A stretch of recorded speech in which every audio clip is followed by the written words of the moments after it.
अस्सलाम वालेकुम। अल्लाह के फजल नाल ते करम नाल वीडियो करना स्टार्ट। मैं तो अपना भाई इकबाल से यूट्यूब चैनल पर इकबाल व्लॉग।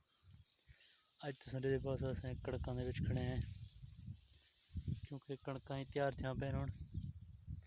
इत्थे दा माहौल तो दिख लेने है कि छोटी जी वीडियो दे नाल। अगर सारी वीडियो अच्छी लगे सारी वीडियो को लाइक ज़रूर करो और सारे चैनल को ही सपोर्ट करो।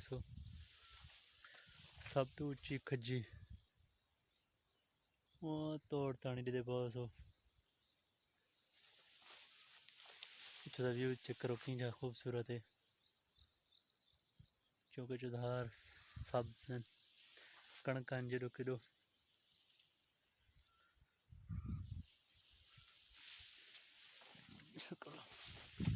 बाएं जी तकना चाहिए कणकां यकदम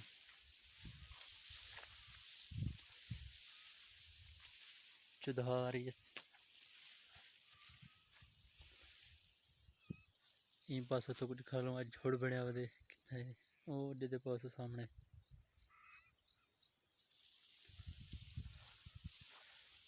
खज्जी को हुण चेक करो क्या खूबसूरत जी।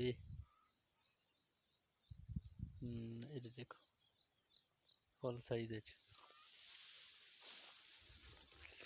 वो डिंगरी अड़ गई छोटो मन छट गई शुक्र